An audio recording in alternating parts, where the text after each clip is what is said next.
Ya, selamat sore pemirsa, apa kabar Anda? Senang rasanya bisa berjumpa kembali dalam acara Chatterbox, sebuah tayangan berisi ocehan dan komentar tanpa sensor, tanpa filter, pokoknya gacor, cor.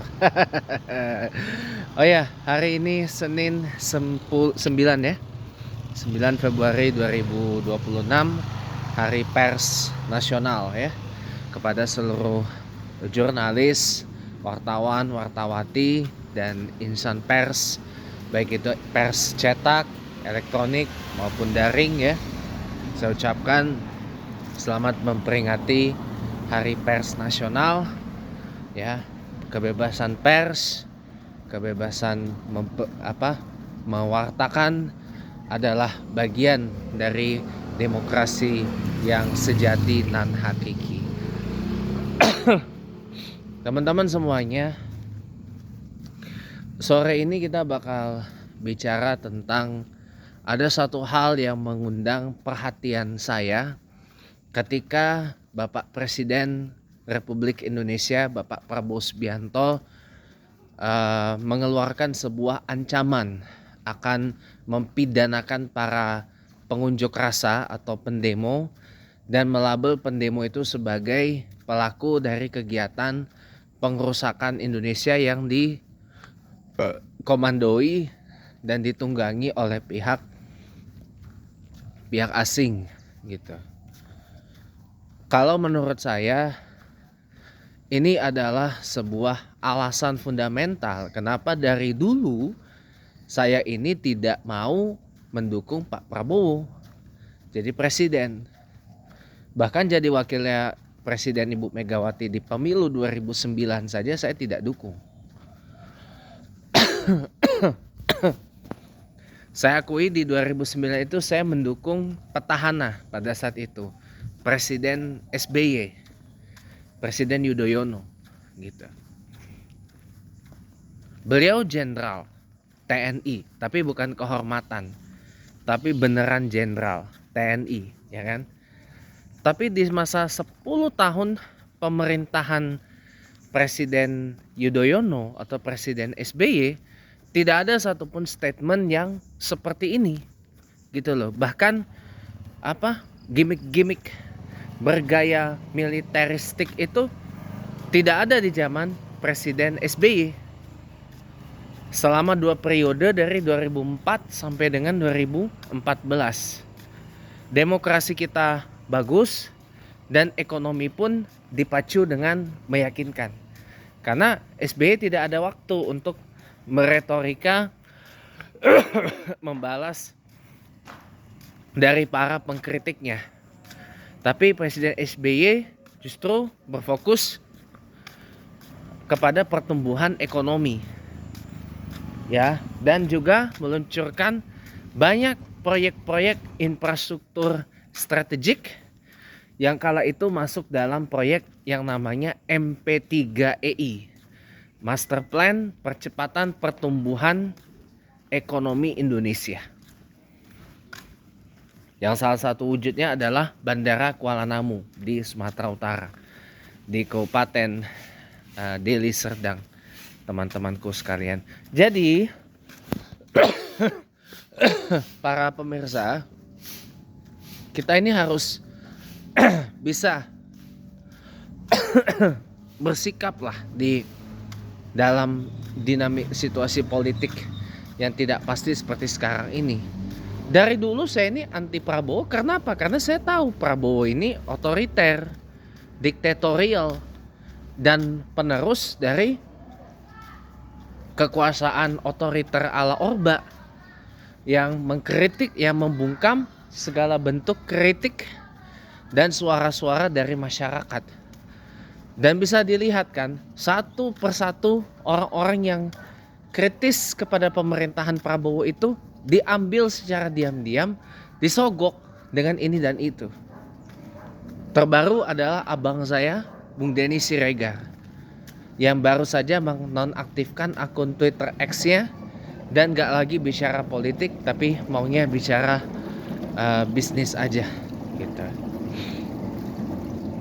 Dan apalagi sudah bekerja sama dengan perusahaan film nasional PFN untuk produksi banyak film gitu. Dan bahkan teman Twitter saya Husnul Khotimah itu juga sudah oleng gitu. Ya karena kita bersikap kritis di era Orba 2.0 ini tuh ujungnya nyawa bisa melayang. Atau ujungnya paling enggak ya kita kehidupannya dia diperteli pelan-pelan gitu loh. Jadi salah kalau kita mengkritisize gitu ya dengan narasi yang disebut benci, musuh, anti asing dan sebagainya. Ini demokrasi kita sudah hancur lebur di eranya Presiden Jokowi. Ini mau tambah dihancurkan lagi di era Presiden Prabowo gitu loh. Karena jujur teman-teman, harus kita akui secara fair and square ya.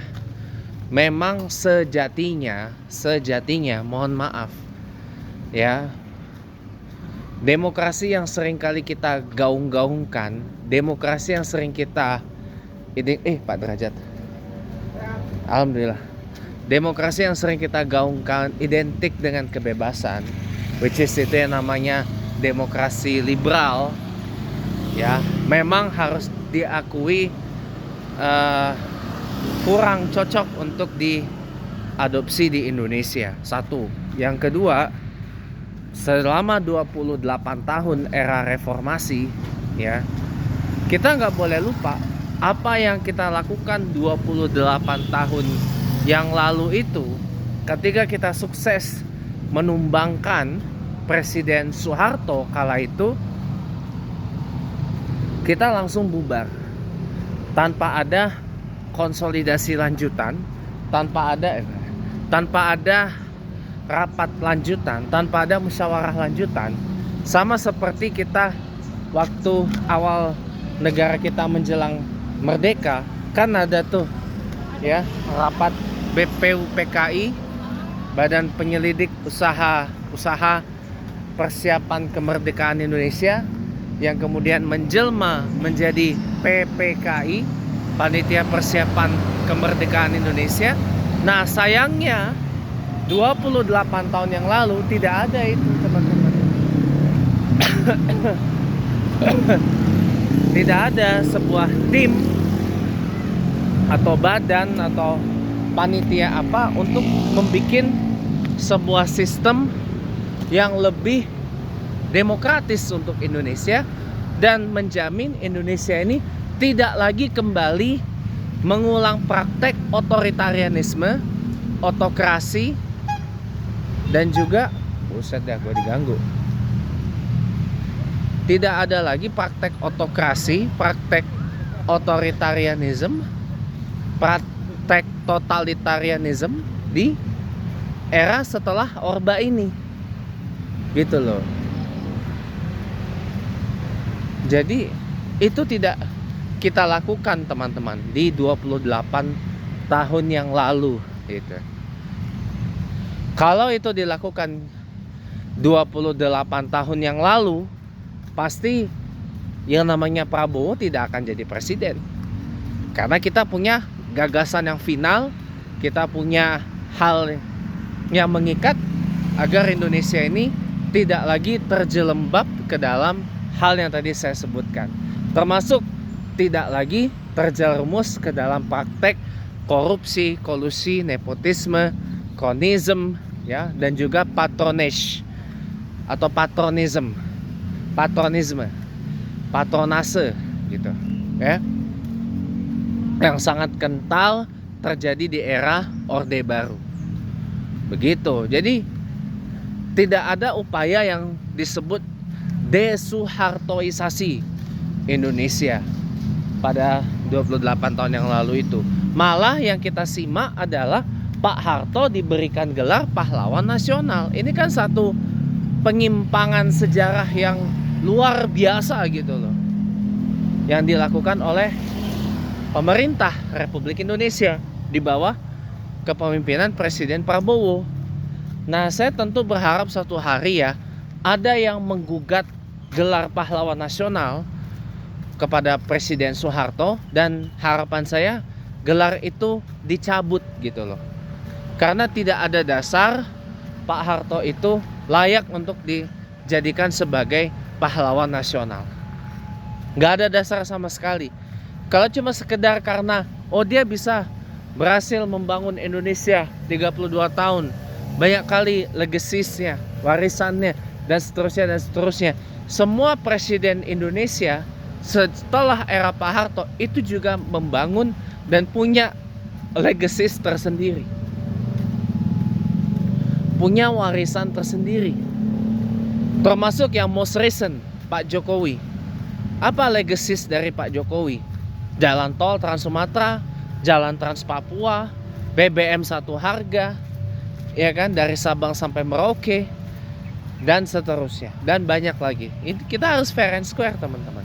Walaupun dibalik itu banyak bad legacies dari Pak Jokowi yang saya kira terlalu banyak untuk saya sebutkan di kesempatan ini, karena memang banyak gitu. Makanya daripada itu ya, salah kalau Presiden Prabowo mau mempidanakan para protesters atau pengunjuk rasa cuma gara-gara berunjuk rasa menentang, membantah, mengkritisize ya, atau memprotes satu policy yang dilakukan oleh Presiden Prabowo dan tim di kabinet merah putihnya itu.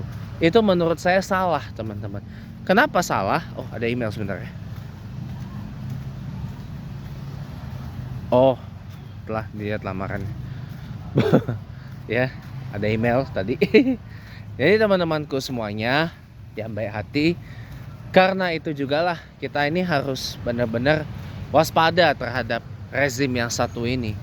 Karena bukan tidak mungkin orang seperti saya, bahkan Anda barangkali akan ketarik juga oleh rezim yang satu ini dengan berbagai cara. Yang penting apa? Yang penting rakyat tuh diem. Udah, biarkan kerja, gak usah banyak menge-menge, gak usah ribut, lo terima jadi aja. Itu yang dimaukan oleh Presiden Prabowo dan tim gitu. Walaupun kelihatannya disampaikan dengan gaya yang sekali lagi saya selalu sampaikan adalah gaya yang sangat eufemistik ya gitu. Jadi rekan-rekan, para pemirsa ya, saya jujur ya melihat ya kita ini saya akui memang demokrasi yang ada di barat ya, demokrasi liberal yang identik dengan bebas bicara tanpa sensor, bebas bicara tanpa filter, bebas macam-macam ekspresi dan sebagainya, saya akui memang kurang cocok untuk diterapkan di Indonesia yang memang masih kental dengan budaya timurnya. Adab, sopan santun, etika, tata krama, tepos seliro atau tenggang rasa ya, apalagi kolektivitas kita ini tinggi dan seterusnya. Memang kita adalah sebuah negara yang berdemokrasi sosial, teman-teman.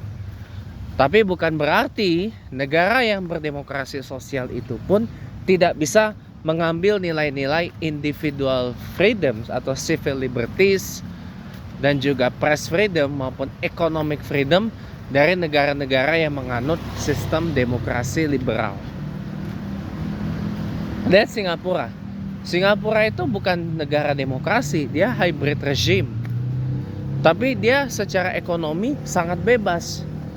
Walaupun tidak bebas secara politik dan tidak juga bisa dikatakan sebagai negara demokratis. Ya.